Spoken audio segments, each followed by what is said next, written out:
Hello students, this is Professor Muto, and in this video I will be demonstrating how to record the issuance of common and preferred stock for cash. Stock represents ownership. So whenever a corporation issues or sells its stock, it's selling pieces of ownership in that corporation. And it's possible for a corporation to have two classes of stock, common stock and preferred stock. If a corporation has only one class of stock, it's going to be classified as common. And all common stockholders have four basic ownership rights. They have the right to vote in the election of the board of directors. They have the right to receive dividends should the corporation decide to distribute their earnings. They have the right to maintain their same percentage of ownership if a corporation issues new shares of stock. That's called the preemptive right. And finally, they have the right to residual claim, which means that if a corporation goes out of business and liquidates, after paying off all of its liabilities, if there are any assets left, then common stockholders get paid. Then we have preferred stock. Preferred stock has preference over common stock with respect to dividends and also with respect to liquidation. This means that if a corporation pays dividends, then preferred stockholders will get paid before common stockholders. The liquidation preference means that if a corporation goes out of business and there's cash left over after paying liabilities, preferred stockholders will get cash before common stockholders. So we'll begin by looking first at common stock. And to understand how to journalize the common stock entries, we need to know whether or not this stock is considered to have a par value or no par value. And the difference between par value and no par value is actually really simple. Par value common stock has been assigned a value per share in the corporate charter.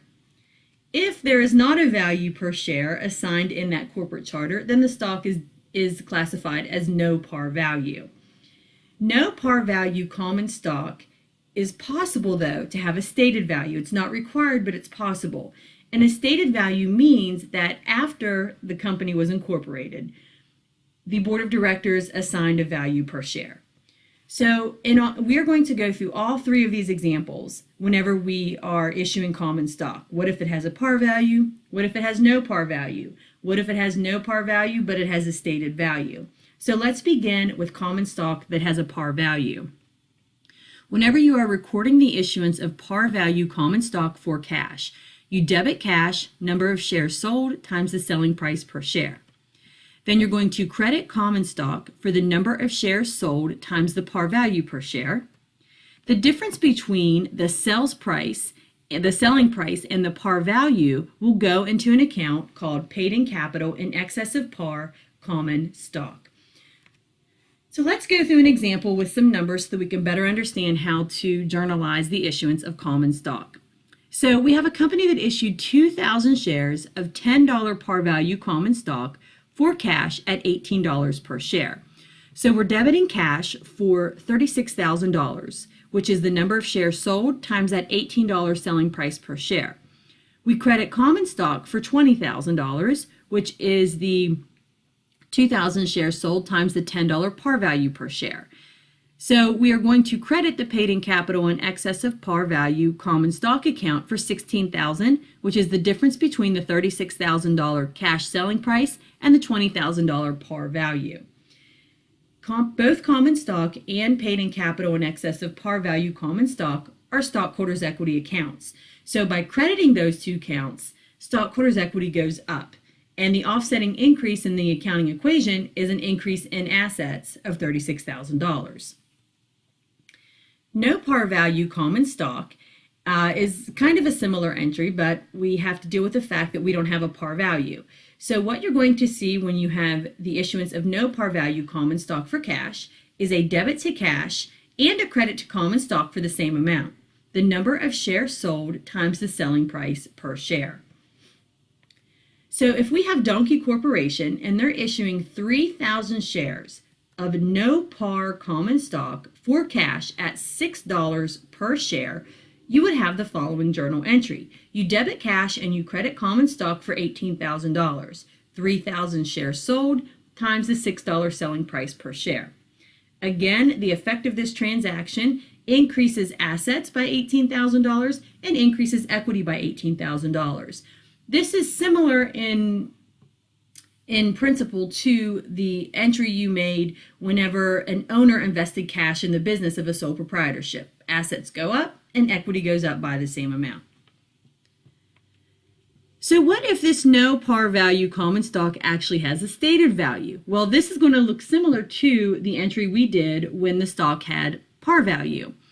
So we begin with a debit to cash for the number of shares sold times the selling price per share. Then you are crediting common stock for the number of shares sold times the stated value per share. And then you credit an account paid in capital in excess of stated value common stock for the difference between the selling price and the stated value. So December 31st, we have a corporation issuing 4,000 shares of no par common stock at a cash price of $4 per share. We are going to assume the stock has a stated value of $2.50 per share. So we are debiting cash for $16,000, 4,000 shares sold times a $4 selling price per share. We're crediting common stock, 4,000 shares times the $2.50 stated value per share.